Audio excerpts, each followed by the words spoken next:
Hey friends, it's Allison Simson with Summit Real Estate in beautiful Dillon, Colorado.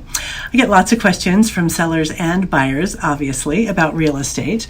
And I thought I would just take a minute I figured if somebody has these questions, then a lot of people might have these questions. There's probably other people that have the same questions. So I thought I'd answer them on video. So here's one. Dear Allie, we own a condo in Dillon that we're thinking about selling. It's on the lake and we know it will sell fast.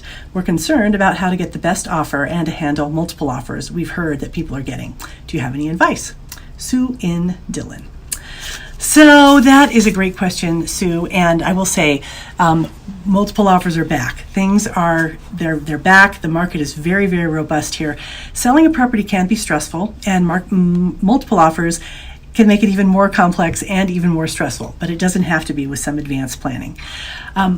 First things first, start by hiring an experienced realtor. Not just any realtor that you Googled, but someone who knows condos in your area. Ask them specifically how many multiple offers they have successfully negotiated. It's really important to have practice in that. The thing with multiple offers is that the seller, you, ultimately determines how the process will go. But here's the kicker. Most sellers don't have any experience dealing with multiple offers. So communication is key. Finding someone you can talk to, finding someone you can communicate with that can explain your choices helps with the process. You don't want someone who's just going to tell you what to do and be like, this is what you do, this is what you do. You're in charge. It's a great idea to talk about your strategy and how you're going to handle this situation even before you list the property. Will you let the other buyers know that you have other offers? Will you let them know how many? Will you let them know how much they are? Really want to talk to your broker about this ahead of time. You can choose to accept, reject, or counter any offer, or do nothing at all. The buyers may request a very short response because they know it's going to go quick. You don't have to respond. You are under no obligation. They could withdraw their offer certainly, but you also don't have to treat all the offers fairly. You could counter one of the offers that you like and not the others. That's fine.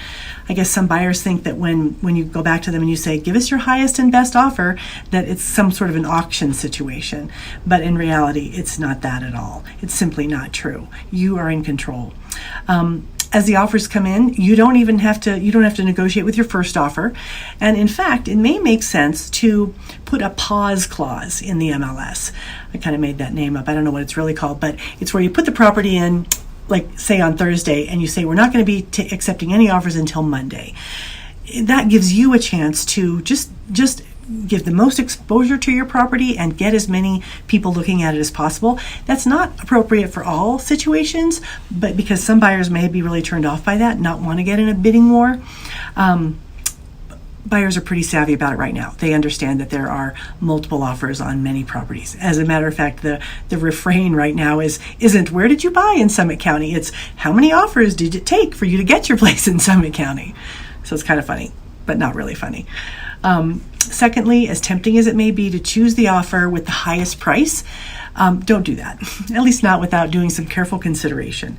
There are many factors that make an offer strong.